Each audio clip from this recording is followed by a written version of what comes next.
From captivity to cash in hand, this was the bewildering journey of thousands of Italian soldiers who found themselves transported from the scorching North African battlefields to the vast farmlands of Texas during World War II. Men who had once aimed rifles at American troops now found themselves picking cotton alongside them, earning wages that many had never seen in their impoverished Italian villages. The prisoners' bewilderment at being paid for their labor was matched only by their American employers' desperation for workers during one of the most acute labor shortages in U.S. agricultural history. Before we dive into this extraordinary story, tell me in the comments, which city are you watching from? It's incredible to see our historical community spread across the world. And if you're new here, subscribe to the channel and turn on notifications. Each subscription helps us continue unearthing these fascinating stories that shaped our world. Now, let's get to the story. The date was September 1943. As Allied forces gained ground in Europe, thousands of Italian soldiers captured in North Africa were being transported across the Atlantic to the United States.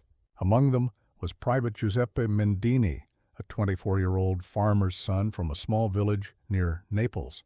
Like many of his comrades, Mendini had been conscripted into Mussolini's army with little understanding of the global conflict in which he was about to participate. After a brief and chaotic battle near El Alamein, he found himself in British custody, then handed over to American forces for transport to a prisoner of war camp halfway across the world. The journey was long and confusing. Packed into converted transport ships, these men, many of whom had never before left their home provinces, crossed the Atlantic Ocean to arrive at American ports. From there, trains carried them deep into the heart of Texas, where sprawling POW camps had been hastily constructed to house the unexpected influx of prisoners. The men stared through train windows at endless American landscapes that contrasted sharply with their densely populated homeland. Camp Hereford, located in the Texas Panhandle, was one of the largest facilities specifically built for Italian POWs. Surrounded by barbed wire and watchtowers, the camp housed over 3,000 Italians by late 1943. Yet despite its imposing perimeter, the conditions inside were surprisingly humane. The Geneva Convention dictated that prisoners be housed and fed according to the same standards as the detaining power's own military forces. For many Italian prisoners who had grown up in poverty under Mussolini's regime, the accommodations were better than anything they had experienced at home. 3 meals a day, clean barracks, medical care, these simple provisions were luxuries to men who had endured the deprivations of war and the poverty of pre-war Italy. "When they first fed us, I thought it must be a special occasion," remembered Aldo Piacitelli, another Italian prisoner. But then the next day the food was just as plentiful. I wrote to my family that Americans eat like it's Christmas every day. While the prisoners adjusted to their unexpected circumstances, another crisis was unfolding across the American heartland. The massive mobilization for war had drained the country of its workforce. Millions of young men who would normally have worked the fields were now carrying rifles in Europe and the Pacific. The agricultural sector, still recovering from the Dust Bowl and the Great Depression, faced a labor crisis of unprecedented proportions just as the demand for food production reached its peak to feed both American troops and starving Allied populations overseas.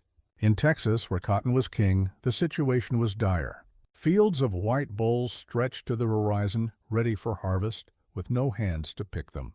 Farm owners who had previously relied on a combination of family labor, migrant workers, and local hands found themselves facing ruination as crops threatened to rot in the fields.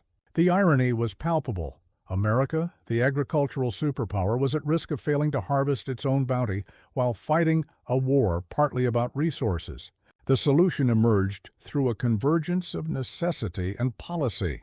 In May 1943, the War Department had established a program that allowed the use of prisoners of war for labor in non-governmental work, provided it did not directly relate to the war effort. Agricultural work fit perfectly within these parameters. What began as a small experiment quickly expanded into a massive operation that would eventually involve nearly 425,000 POWs nationwide, with Italians comprising a significant portion. By the time Giuseppe Mendini arrived at Camp Hereford, the program was already in full swing. One morning in October 1943, he and 30 other prisoners were loaded onto trucks and driven to a cotton farm outside Amarillo. The prisoners stepped down from the vehicles into fields of cotton that stretched to the horizon, a sight unfamiliar to many of them, who had grown up tending olive groves and vineyards. Jack Thornton, the farm owner, approached the group with a mixture of desperation and suspicion. His 3 sons were all serving in the military, 1 in the Pacific, 2 in Europe, and his usual workers had either enlisted or taken higher-paying jobs in urban defense industries. Without help, his cotton crop would rot in the fields, representing not just a personal financial disaster, but a failure to contribute to the national war effort that demanded every possible bale. "I'll show you how it's done," Thornton demonstrated, pulling the white cotton bolls from their prickly casings and placing them in a long sack. The Italians watched, some bemused, others apprehensive. Few of them had ever seen cotton before, let alone harvested it. The work was backbreaking, the Texas sun unforgiving. What happened next surprised both the American farmer and the Italian prisoners. After a day of awkward attempts and sore fingers, many of the Italians began to adapt quickly to the work. Agricultural laborers in their previous lives, they understood the rhythms of farm work, the patience required, the techniques of preserving energy while maintaining steady progress. By the end of the first week, some were matching the output of experienced local pickers. But the true shock came at the end of the first pay period. Under the Geneva Convention and War Department policy, POWs used in contracted labor were to be paid 80 cents per day in canteen credits for their work, a system designed to provide incentives without directly funding potential enemies. However, the desperate farmers, impressed by the Italians' work and aware of the prevailing labor rates, often supplemented these official payments. When Mr. Thornton handed me those dollar bills, I thought there must be some mistake, Mendini later recalled in a post-war interview. In Italy, I had worked much harder for much less. Here I was, a prisoner of their enemy, and they were paying me what seemed like a fortune. This moment of payment represented more than an economic transaction. It was a cultural revelation that would fundamentally alter many prisoners' perceptions of America and capitalism. Many Italian POWs came from fascist Italy's tightly controlled economy, where wages were minimal and strictly regulated. The concept of being paid based on productivity, of earning supplemental income through harder work, was revolutionary to them. As word spread through the camps about the opportunity to earn money working on farms, prisoner morale transformed. Suddenly, there was purpose to their days, a chance to accumulate savings that might help their families back in increasingly war-ravaged Italy. Camp commanders noted a significant decrease in disciplinary problems and an increase in volunteers for work details. The work program expanded rapidly. By early 1944, Italian POWs from Texas camps were working on farms across the state, harvesting not just cotton, but also rice, citrus fruits, and vegetables. The initial suspicion on both sides, Americans wary of enemy soldiers, Italians uncertain of their captors' intentions, gradually gave way to a functional, if unusual, working relationship. This transformation accelerated dramatically after September 8, 1943, when Italy surrendered to the Allied forces and declared war on Germany. Italian prisoners in America found themselves in a bizarre situation. Technically, they were now prisoners from an Allied nation. Their status changed to Italian service units, and restrictions on their movements were significantly relaxed. Though still technically prisoners, they were granted unprecedented freedoms. This status change coincided with the need for ever more agricultural labor as the war intensified, and American food production became even more critical to the Allied effort. Italian POWs were now working not just in Texas, but across the American agricultural heartland, from California's fruit orchards to the vegetable farms of the Northeast. For many rural Americans, these Italian prisoners represented their first direct contact with foreigners. Initial interactions were often awkward, shaped by stereotypes and wartime propaganda. Mary Hendricks, who worked as a cook at a farm that employed Italian POWs near Amarillo, recalled her surprise. "I expected them to be rough, maybe even dangerous. But they were just boys, really. Polite, always saying grazie for the meals. One of them, Emilio, would sing opera while he worked. I'd never heard anything like it in my life." This cultural exchange worked both ways. For the Italians, America was a revelation, its abundance, its technology, its racial complexities, its informality. Many prisoners had been raised on fascist propaganda that portrayed Americans as decadent, materialistic, and weak. The reality they encountered of hard-working farmers struggling to maintain production despite wartime challenges contradicted these stereotypes. Religious connections often formed bridges between the Americans and Italian prisoners. Texas had significant Catholic communities, particularly among Mexican-American populations, and shared faith created bonds that transcended the prisoner-captor relationship. In some areas, Italian POWs were permitted to attend Sunday Mass in local churches, albeit under guard. These religious services became informal cultural exchanges, with Italians and Americans sharing the same pews and prayers. As 1944 progressed, the unusual relationship between Italian POWs and American farmers deepened. In farm after farm, similar patterns emerged. Initial wariness gave way to guarded respect, which often developed into genuine appreciation and sometimes even friendship. The prisoners' willingness to work hard earned them additional privileges, better food, occasional trips to town under minimal supervision, access to books and educational materials. This is not to suggest that life as a POW in America was without hardship or that all experiences were positive. The men were still prisoners, separated from their families during a time of extraordinary anxiety. Mail from Italy was sporadic at best, and news of Allied bombing campaigns against Italian cities caused immense distress among prisoners with families in targeted areas. Some prisoners attempted escape, though most were quickly recaptured in the unfamiliar American landscape where their accents immediately identified them. There were also tensions within the prisoner population. Political divisions among the Italians, ardent fascists, moderate supporters of Mussolini, anti-fascists, and political conscripts, sometimes erupted into conflicts within the camps. After Italy's surrender and switch to the Allied side, these tensions intensified. Confirmed fascists were typically segregated from the general prisoner population to prevent violence and intimidation. Nevertheless, for many Italian POWs, the American Farm Work Program offered an unexpected reprieve from the brutalities of war. Private Mendini's experience was typical. Each day working in those fields, I could almost forget there was a war. The American farmer treated me with respect. His wife would bring us lemonade in the afternoon. Sometimes they would ask about my family in Italy, show real concern. It was hard to remember we were supposed to be enemies. This sentiment was echoed by Domenico Luce, another Italian prisoner assigned to agricultural work. In the Army, I was just a number, a rifle carrier. On the American farm, I was valued for my skills. I knew how to repair irrigation systems from my work back home. When I fixed the farmer's pump, he shook my hand and gave me extra cigarettes. I felt like a man again, not just a prisoner. The program's impact extended beyond the immediate agricultural needs. As Italian POWs worked alongside American farmers, they became unofficial ambassadors, humanizing the enemy in the eyes of rural communities. Children of farmers would often visit the fields, curious about these exotic foreigners. POWs would teach them Italian words, show them how to play bocce or carve small wooden toys as gifts.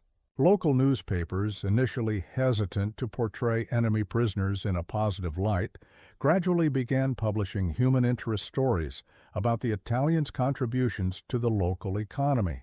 A headline in the Amarillo Daily News from August 1944 proclaimed, "Italian POWs save cotton harvest," with a photograph showing prisoners and American farmers working side by side in a cotton field. By late 1944, the relationship had evolved further. In some areas, security became so relaxed that prisoners worked with minimal supervision.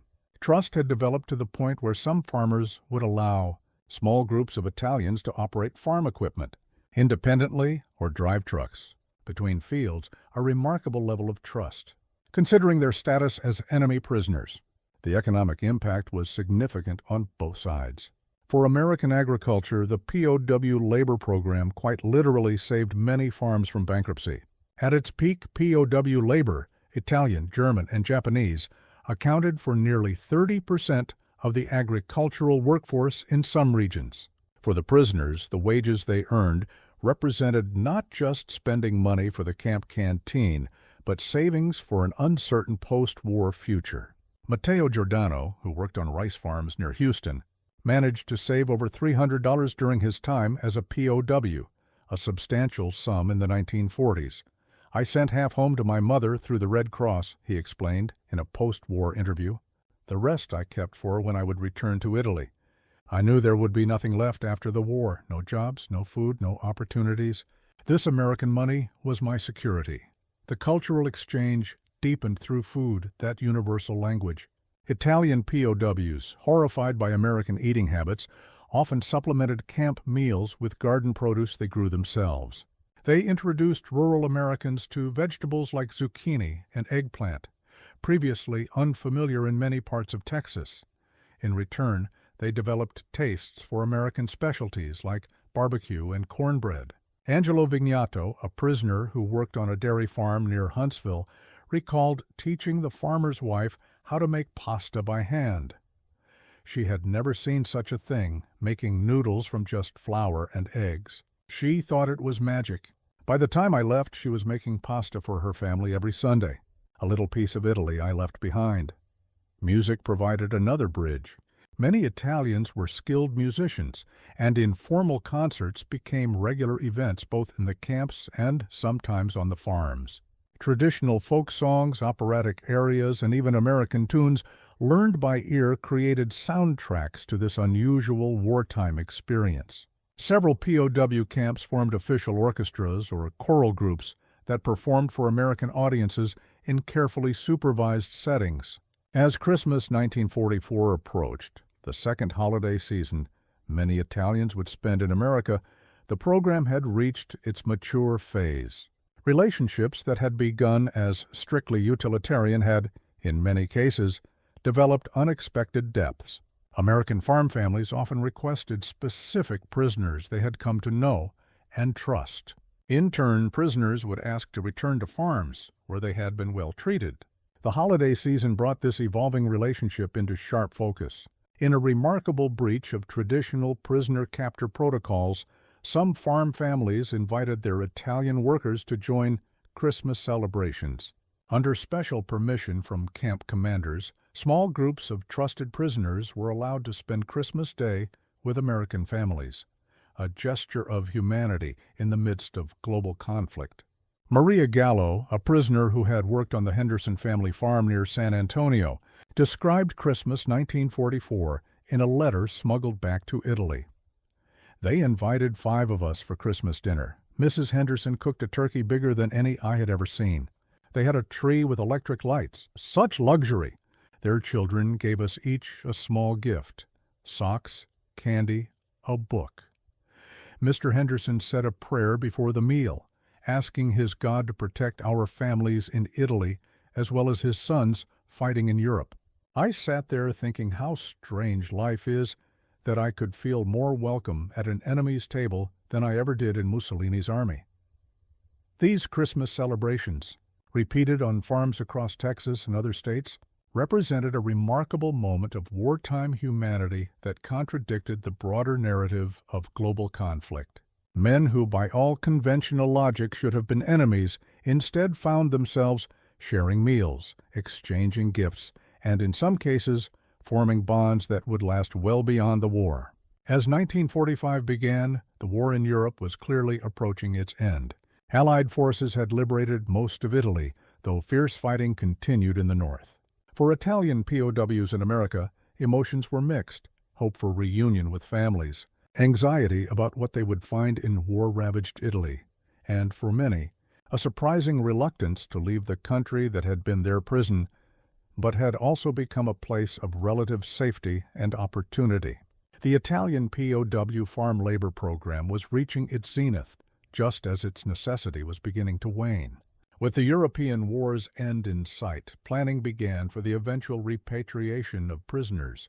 Farm owners, now dependent on this labor source, expressed concern about losing workers before harvests were complete. The War Department assured them that repatriation would be gradual and that Italian labor would remain available through the crucial 1945 growing season. For prisoners like Giuseppe Mendini, the approaching end of captivity brought complicated emotions. "I had received word that my village had been in the fighting zone when the Allies pushed north," he recalled. "I did not know if my family was alive, if our home still stood."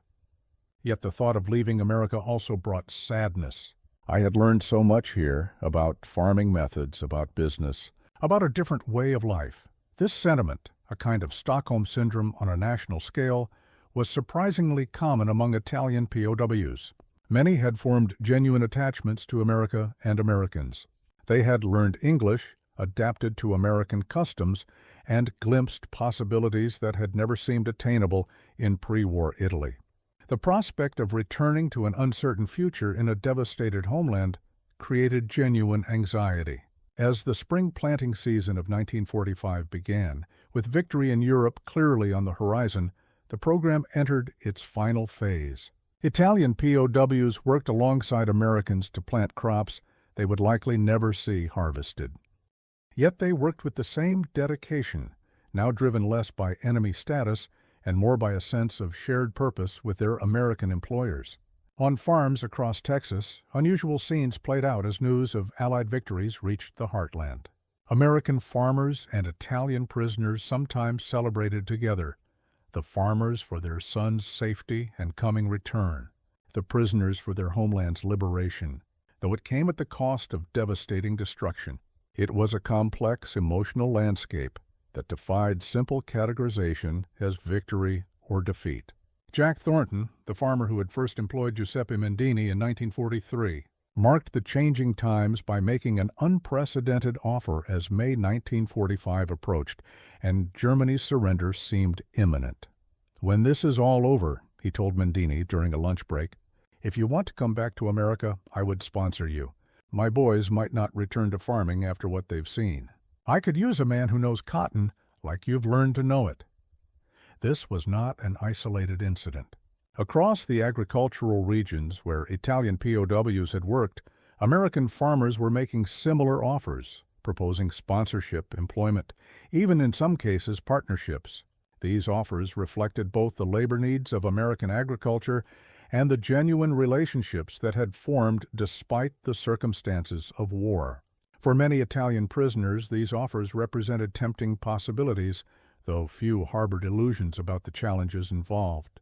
Immigration quotas were strict, family obligations in Italy compelling. Yet the fact that such conversations were occurring at all, enemy prisoners being invited to return as welcomed immigrants, highlighted the program's transformative impact. On May 8, 1945, VE Day, the POW camps erupted in complex celebrations. The war in Europe was over. Italy had been fully liberated. For the Italian prisoners, it meant eventual repatriation, reunion with families, and the beginning of rebuilding lives. Camp commanders relaxed restrictions further, allowing special meals and activities to mark the occasion. On the Texas farms where Italians worked, the celebrations were more nuanced. American farmers shared their joy at victory, but faced the imminent loss of crucial labor. Italian prisoners expressed relief at war's end, but anxiety about what awaited them in Italy. The day became an exercise in emotional complexity, with joy, concern, relief, and apprehension all mingling together. In the weeks following VE Day, as officials began organizing the massive logistics of repatriation, many Italian POWs made a surprising request to delay their return home until after the harvest. Having planted the crops, they expressed a desire to see the work through to completion. For many, it was a matter of pride and responsibility. For others, a way to extend their time in America and continue earning wages before facing the uncertainties of post-war Italy. This request, enemy prisoners asking to remain in captivity longer, baffled some War Department officials, but made perfect sense to the farmers who had come to know these men. Jack Thornton wrote a letter to military authorities supporting the request for his workers. These men have proven themselves to be reliable, hard-working, and honorable. They have given their word to help bring in the harvest they planted.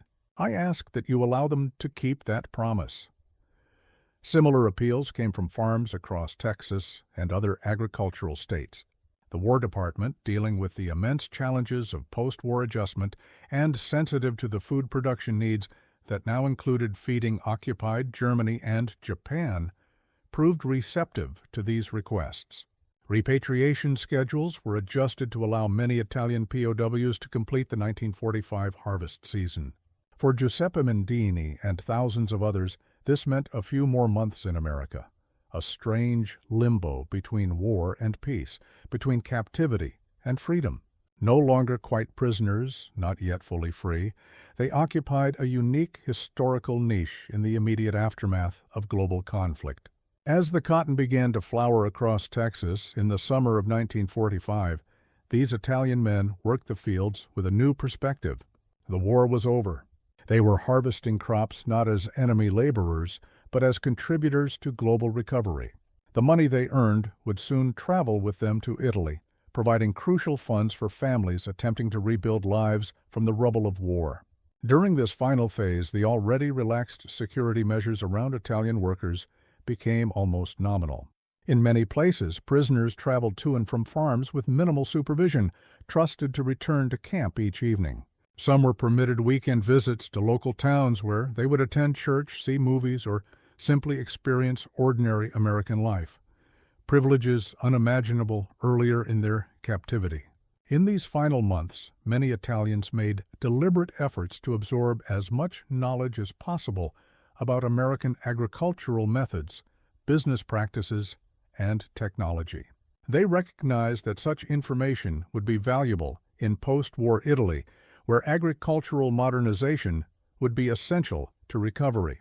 American farmers, in turn, often provided informal training, sharing expertise, and sometimes even technical manuals or tools as parting gifts. As harvest season progressed through the fall of 1945, farewell scenes played out on farms across Texas. American farm families presented gifts to the men who had worked their land, photographs, books, clothing, tools, even family heirlooms in some cases. Prisoners reciprocated with handcrafted items made during camp hours, wooden carvings, paintings, handwritten recipe collections of Italian specialties. These exchanges represented more than simple souvenirs. They were acknowledgments of a shared experience that defied the conventional narratives of war. Enemies had become colleagues, captors had become employers, and in many cases, genuine friendships had formed across the divide of conflict. For Jack Thornton and Giuseppe Mendini, the farewell came in late October 1945, as the last cotton was brought in from the fields. Thornton presented Mendini with an envelope containing a bonus beyond his regular pay, $100 in cash, a substantial sum that represented more than 2 months' wages for an agricultural worker in Italy at that time. "For your new beginning," Thornton said simply, pressing the envelope into the Italian's hand. "And remember, my offer stands. If Italy cannot give you what you need, there is land here that needs good hands to work it." Mendini accepted the gift with emotion he struggled to express in his still imperfect English. He had arrived as an enemy, worked as a laborer, and was departing as something approaching a colleague, perhaps even a friend. The transformation encapsulated the extraordinary journey of thousands of Italians who had experienced America not as tourists or immigrants, but as prisoners of war, who found unexpected opportunity in captivity. As 1945 drew to a close, the repatriation process accelerated. Ship by ship, the Italian prisoners departed American ports, many from the same harbors where they had arrived as captives years earlier. They carried with them not just their modest savings and souvenirs, but perspectives, skills, and memories that would influence the rest of their lives. They were returning to an Italy unrecognizable from the country they had left, cities bombed, infrastructure destroyed, political systems in chaos, and economic structures collapsed. The money they had earned in American fields would prove crucial in these early days of Reconstruction, providing for immediate needs while Italy's economy struggled to rebuild. As they sailed eastward across the Atlantic, many of these former prisoners looked back at the American shoreline with complex emotions. Their captivity had been a paradox, a loss of freedom that had introduced them to new possibilities, enforced labor that had provided unprecedented earnings, enemy status that had evolved into mutual respect. It was an experience that defied simple categorization as good or bad, opportunity or hardship. For Giuseppe Mendini, standing at the ship's rail as America receded into the horizon, the journey had come full circle.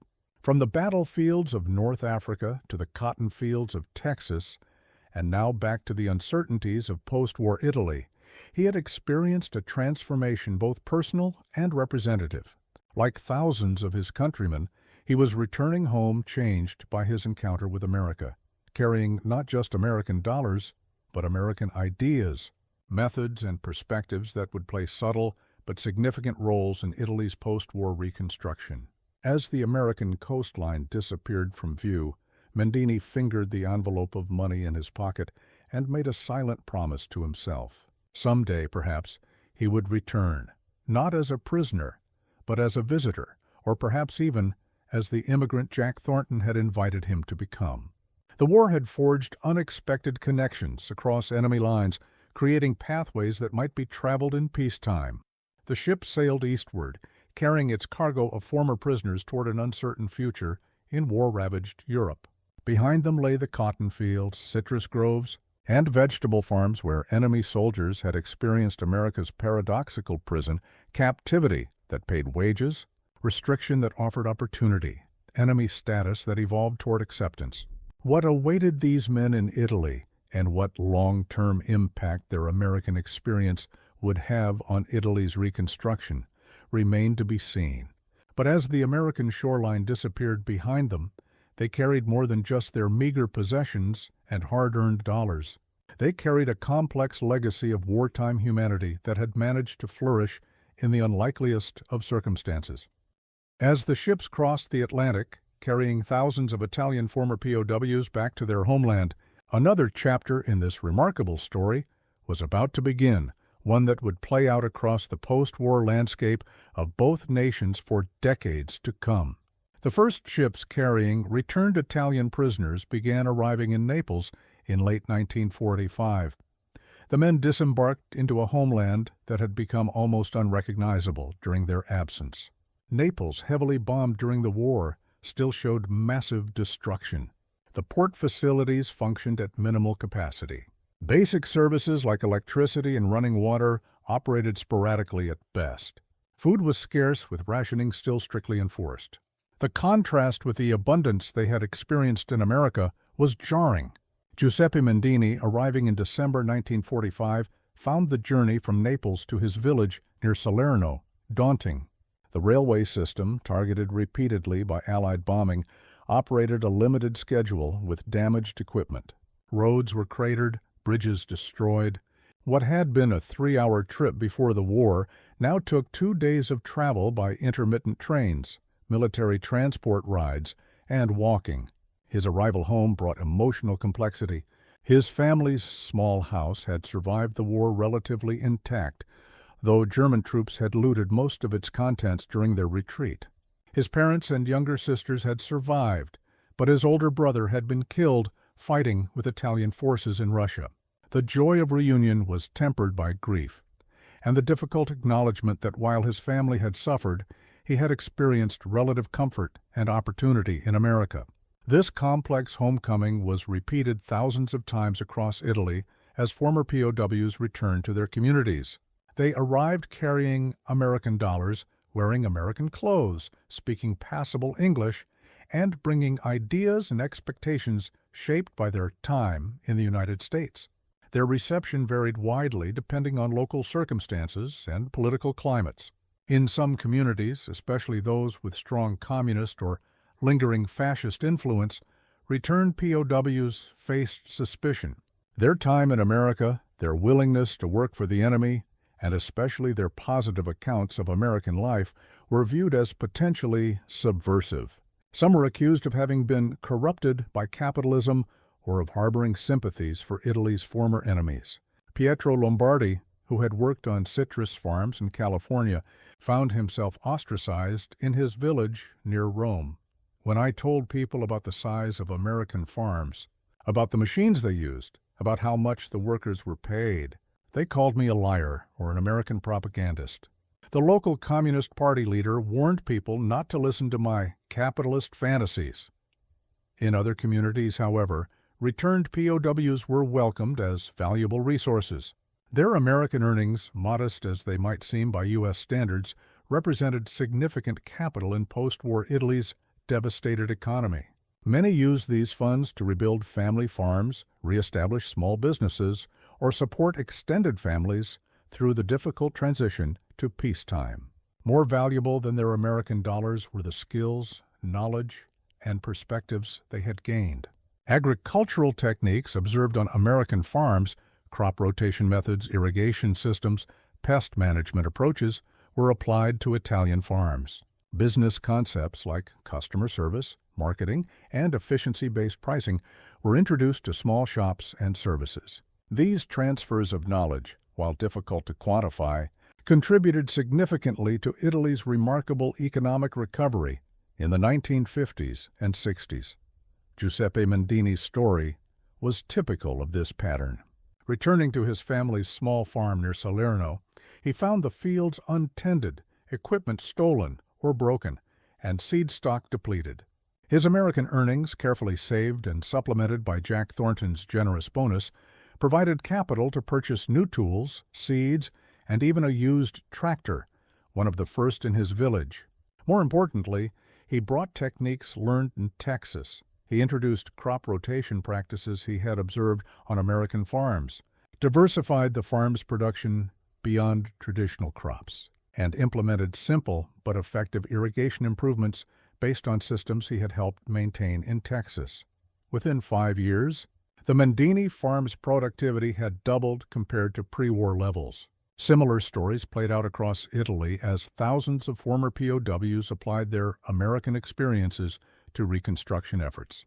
Domenico Luce, who had worked on dairy farms in Wisconsin, returned to establish one of the first mechanized dairy operations in his region of Campania. Angelo Vignato, drawing on his time in New York State, introduced improved cheese-making techniques to his family's small operation in Piedmont. The impact extended beyond agriculture. Former POWs who had worked in food processing, manufacturing, or service industries during their captivity brought those experiences to Italy's rebuilding economy. Some became small-scale entrepreneurs, establishing businesses based on American models they had observed. Others found employment with emerging Italian companies eager to adopt American production techniques. These economic contributions, while significant, represented only one aspect of the former POW's impact on post-war Italy. Equally important were the cultural and political perspectives they brought back from America.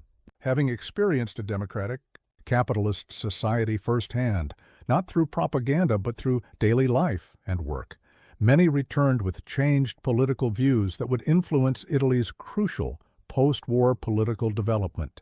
For a country emerging from 2 decades of fascism and now caught between American and Soviet spheres of influence, these first-hand accounts of American life held particular significance. Former POWs often became informal ambassadors for American values and systems, countering both lingering fascist sentiments and growing communist influence in post-war Italy.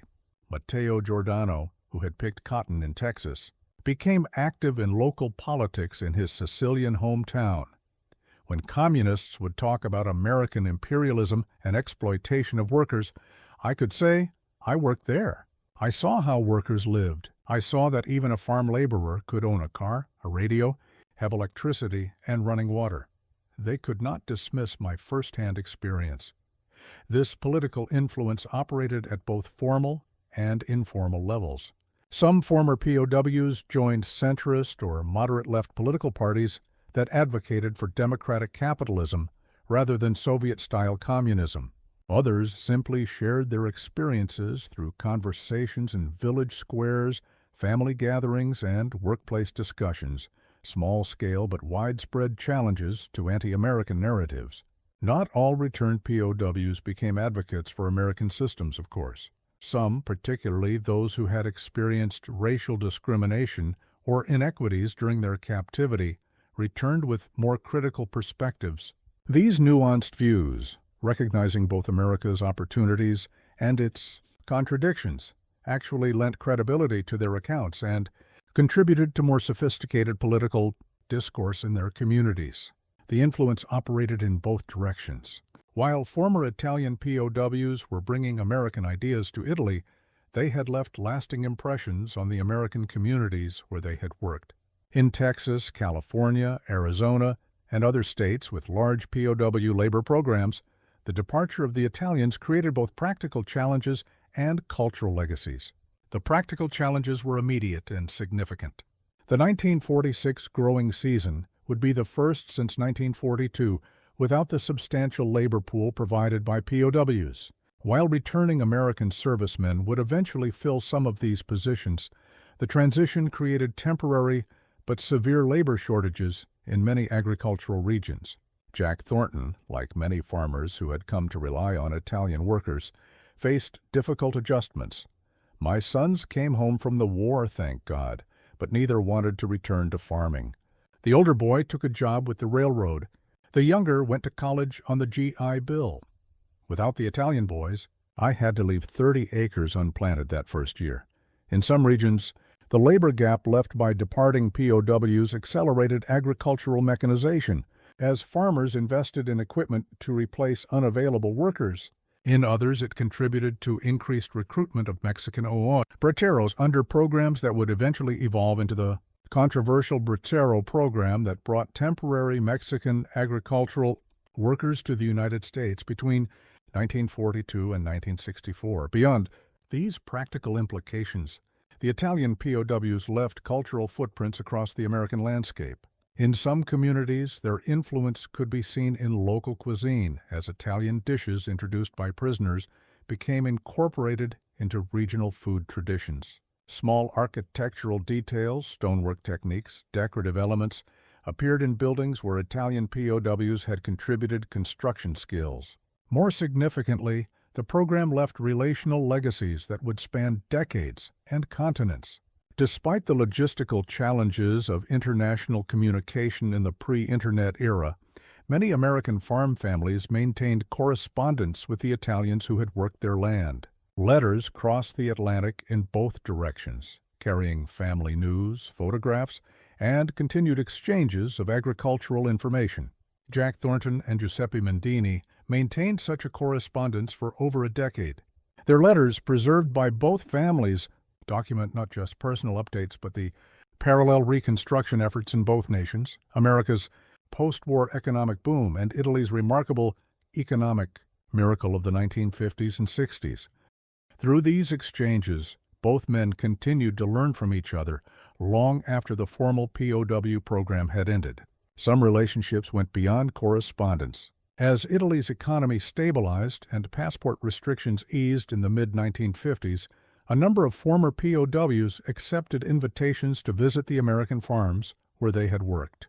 These visits, combining nostalgia, friendship, and continued professional exchange, represented remarkable epilogues to wartime relationships. Angelo Bonetti, who had worked on a dairy farm near Gainesville, Texas, made such a visit in 1957. The local newspaper covered the event with the headline, "Former POW Returns as Honored Guest." The article noted that Bonetti brought his expertise in Italian cheese production to share with local dairy operators, while studying American mechanical milking systems to implement back home, a perfect symbol of the ongoing mutual benefit that had emerged from the wartime program. More remarkable still were the cases of former POWs who eventually immigrated to the United States, often sponsored by the very families for whom they had worked as prisoners. While Italian immigration quotas remained tight in the post-war years, special provisions sometimes allowed such arrangements. particularly when specific agricultural or technical skills could be demonstrated. Jack Thornton's offer to sponsor Giuseppe Mendini was not immediately accepted. Mendini felt obligations to his family in Italy, particularly after learning of his brother's death in Russia. For 7 years, he remained in Italy, applying his American experience to rebuilding his family farm and supporting his aging parents and younger sisters. By 1952, however, circumstances had changed. His parents had passed away. His sisters had married. The farm was productive and could be managed by his brother-in-law. When Thornton renewed his offer of sponsorship, Mendini accepted. In March 1953, he returned to Texas, not as a prisoner but as a legal immigrant with a 5-year contract to work on the Thornton farm. Mendini's story was not unique. Department of Immigration records suggest that between 1950 and 1965, approximately 1,000 former Italian POWs immigrated to the United States, many returning to the very regions where they had been held captive. These men represented a unique category of immigrants, those who had experienced America first as enemy prisoners before choosing to return as permanent residents. For some Italian POWs, the American experience had even more direct personal impacts. Despite the official prohibitions against fraternization between prisoners and local populations, romantic relationships inevitably developed. Particularly as security restrictions relaxed in the later war years, a number of Italian prisoners met American women while working on farms or during permitted visits to local communities. Maria Conti, a young woman from an Italian-American family in San Antonio, met Antonio Brescia when he was part of a POW work detail at her father's grocery warehouse in 1944. Despite the obvious obstacles, their relationship developed through clandestine meetings and correspondence. After Antonio's repatriation to Italy in 1945, they maintained contact. In 1948, with her family's assistance, they arranged his return to America. They married in San Antonio in 1949, raising 4 children and operating a successful Italian restaurant until their retirement in the 1980s. Such marriages between former POWs and American women, while not common, numbered in the hundreds according to immigration records. They created family ties that bound the two countries together in the most personal of ways, producing children with direct connections to both nations, a living legacy of the prisoner work program that had brought enemy soldiers into the American heartland. As the post-war decades progressed, the story of Italian POWs in America gradually faded from public consciousness in both nations. In America, the narrative of World War II consolidated around combat operations, the Holocaust, and the dropping of atomic bombs. The presence of hundreds of thousands of enemy prisoners on American soil became a footnote, their contributions to the wartime economy largely forgotten. In Italy, as the painful memories of fascism and war were gradually superseded by the successes of post-war reconstruction, many former POWs became reluctant to discuss their experiences. In a nation rebuilding its identity, having been a prisoner of the Americans carried complex connotations, neither clearly heroic nor clearly shameful, but ambiguous in ways that fit poorly into national narratives. This mutual forgetting persisted until the 1970s, when aging veterans in both countries began efforts to document their wartime experiences before they passed from living memory.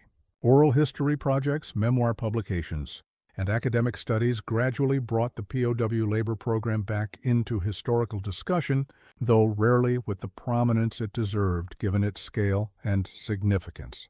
Giuseppe Mendini contributed to this historical recovery.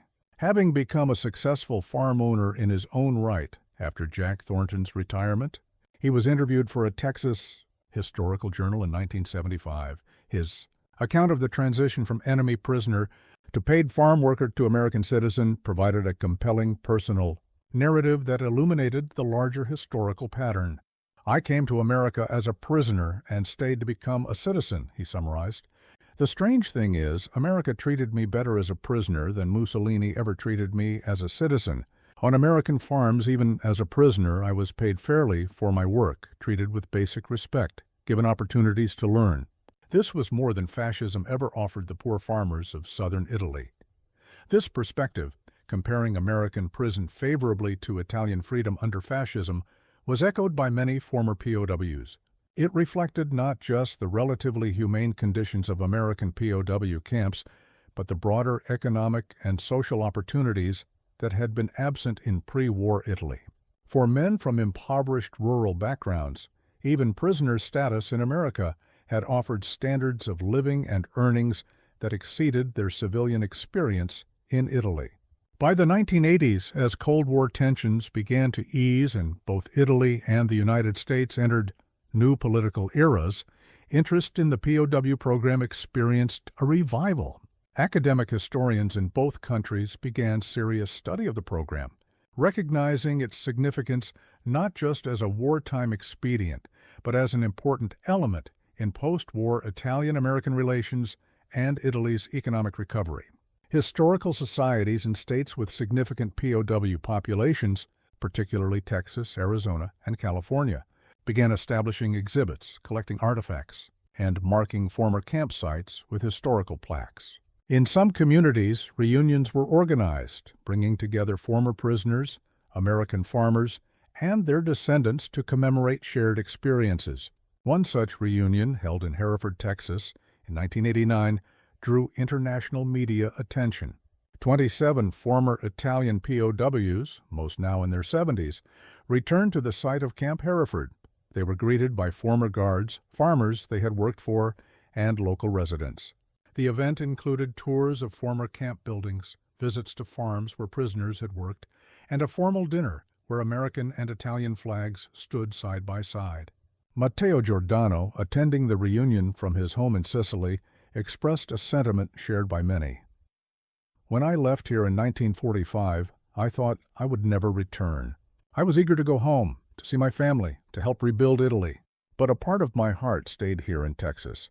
Coming back after all these years, I realized that this place where I was technically a prisoner also gave me some of the most important opportunities of my life. The reunions highlighted the program's most positive aspects: the humane treatment of prisoners, the mutual benefits of agricultural labor, the cultural exchange, and the formation of lasting relationships. They represented in many ways the program's idealized self-image, emphasizing cooperation over conflict, opportunity over captivity. This emphasis, while understandable, sometimes obscured the program's more problematic dimensions. The use of prisoner labor, while generally conducted within Geneva Convention guidelines, still represented a form of coerced work that existed in ethically ambiguous territory. The economic benefits to American agriculture came at the expense of prisoners whose options were severely limited by their captive status. Moreover, the experiences of Italian POWs varied significantly depending on location, camp commanders, and the farmers for whom they worked. While many prisoners encountered the relatively benign conditions described by Mendini and others, some faced harsher circumstances, grueling labor, hostile American attitudes, or abuse from guards or employers. These less positive experiences were often underrepresented in commemorative events and popular histories. A more complete historical accounting emerged in the 1990s and 2000s.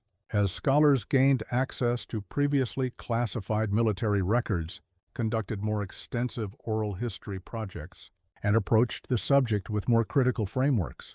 These studies revealed the program's complexity, its successes and failures, its humanitarian aspects, and its exploitative elements, its intended and unintended consequences. Among the most significant revelations was the program's role in post-war international relations. Declassified State Department documents confirmed what many had suspected, that American officials had recognized the potential diplomatic value of Italian prisoners returning home with positive impressions of the United States. As Cold War tensions emerged even before World War II ended, the POW work program was increasingly viewed as an opportunity to create thousands of informal ambassadors for American systems and values.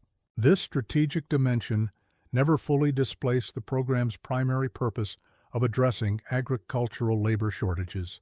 However, it added a layer of calculation to policies regarding prisoner treatment, work opportunities, and educational programs within the camps. What had begun as a pragmatic response to labor needs evolved to include elements of cultural diplomacy that would influence post-war Italian-American relations. The Italian government's perspective on the program also evolved over time. Initially concerned primarily with ensuring humane treatment of their captured soldiers, Italian authorities, first under Mussolini, then under the Badoglio government after Italy's surrender, and finally under post-war democratic governments, gradually recognized the program's potential benefits for Italy's future. By 1944, Italian officials were actively cooperating with American authorities to maximize the educational and training opportunities available to prisoners, recognizing that these men would return with skills valuable for post-war reconstruction. This cooperation intensified after Italy's change of allegiance, with Italian liaison officers assigned to American POW camps to facilitate educational programs. For the prisoners themselves, the significance of their American experience often became clearer with the perspective of time. Many who had initially viewed their captivity primarily as a hardship or interruption to their lives came to recognize it as a pivotal experience that had shaped their subsequent opportunities and perspectives. Mario Fusco, who worked on citrus farms in California before returning to establish a successful agricultural cooperative near Naples, reflected on this evolution in a 1992 interview. As a young man in the camp, I was impatient, focused on the restrictions, counting days until freedom. Only years later did I realize how much I had gained. Technical knowledge, yes, but also a different vision of what was possible, of how work could be organized, of what prosperity might look like. America changed my expectations for my own life. This transformation of expectations represented perhaps the program's most profound legacy. Thousands of Italian men, many from backgrounds of limited opportunity, experienced an alternative economic and social model during their formative years. Whether they ultimately embraced or rejected aspects of that model, the exposure itself expanded their sense of possibility and often raised their aspirations for Italy's post-war development. As the last generation with direct experience of the POW program began to pass away in the early 21st century, efforts to preserve this history took on new urgency. Museums in both countries developed permanent exhibitions. Documentary filmmakers recorded the final interviews with surviving participants. Scholars rushed to digitize correspondence, photographs, and official records before they were lost to time. One such preservation effort revealed a remarkable collection of artwork created by Italian prisoners during their captivity. Many camps had established art programs providing materials for prisoners with artistic talents. The resulting works, paintings, drawings, sculptures, and crafts, offered unique visual documentation of the POW experience, capturing both the restrictions of captivity and the distinctly American landscapes where prisoners found themselves. These artworks, now preserved in museums and private collections, provide a different kind of historical record, one that captures emotional truths alongside factual documentation. Landscapes of Texas cotton fields painted by prisoners reveal both accurate agricultural details and the emotional experience of displacement. Portraits of American farmers and guards humanize the captors. Scenes of camp life document daily routines while conveying the psychological complexity of imprisonment. By the 2010s, with few direct participants still living, the story of Italian POWs in America had completed its transition from lived experience to historical memory. The farms where prisoners once worked had often changed hands multiple times or been absorbed into larger agricultural operations. The POW camps themselves had mostly been dismantled, the land returned to other uses. Physical traces of this history had largely disappeared from the landscape. Yet the legacy persisted in less visible forms. Family stories passed down through generations on both sides of the Atlantic. Agricultural techniques introduced by prisoners continued to influence farming practices in certain Italian regions. Small American communities maintained Italian culinary influences introduced during the war years. These subtle but enduring impacts testified to the program's significance beyond its immediate economic purposes. Perhaps most importantly, the story of Italian POWs working on American farms remains a powerful historical counter-narrative to the dominant themes of World War II history. In a conflict defined by unprecedented destruction, industrial-scale killing, and the breakdown of humanitarian norms, the POW labor program represents a different possibility. Enemy soldiers treated with basic dignity, engaged in productive rather than destructive activity, forming human connections across conflict lines. This is not to romanticize the program or ignore its problematic aspects. The use of prisoner labor, even under relatively humane conditions, still represented a form of coercion. The program existed primarily to serve American economic needs, not humanitarian ideals. Individual experiences varied widely, with some prisoners facing hardship or abuse that contradicted the program's more positive portrayals. Yet the fundamental fact remains remarkable. At the height of the most destructive conflict in human history, enemy soldiers worked peacefully on American farms, earning wages, learning skills, and in many cases forming relationships that would transcend the war itself. This reality offers a compelling historical example of how even in the midst of total war, spaces for human connection and mutual benefit can sometimes emerge. For Giuseppe Mendini, who died in Texas in 1997 at the age of 78, this legacy was deeply personal. Having arrived as an enemy prisoner in 1943, he ended his life as a respected American citizen, a successful farm owner, and a bridge between two nations that had once been bitter enemies. His journey from Italian conscript to Texas farmer encapsulated the strange, unexpected opportunities that emerged from one of history's darkest periods. At his funeral, attended by both his American neighbors and relatives from Italy, these two parts of his life came together. The ceremony included both American and Italian songs, readings in both languages, and remembrances from both sides of the Atlantic. His coffin was draped with both the American flag, recognizing his adopted citizenship, and a small Italian tricolor, acknowledging his origins. Jack Thornton's son, who had inherited the farm where Mendini first worked as a prisoner, delivered a eulogy that captured the historical significance of his individual story. Giuseppe came to Texas as our enemy and became our friend. He worked our land first as a prisoner, then as an employee, then as a neighbor and fellow farmer. His life reminds us that even in war, we never completely lose our humanity, and that from the worst circumstances, something good can sometimes grow. This sentiment, that human connections can transcend even the divisions of global conflict, represents the most enduring legacy of the Italian POW farm labor program.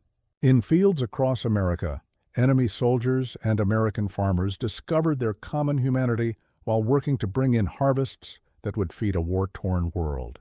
From this unlikely meeting, relationships formed that would contribute to post-war reconstruction, international understanding, and individual lives transformed by unexpected opportunity.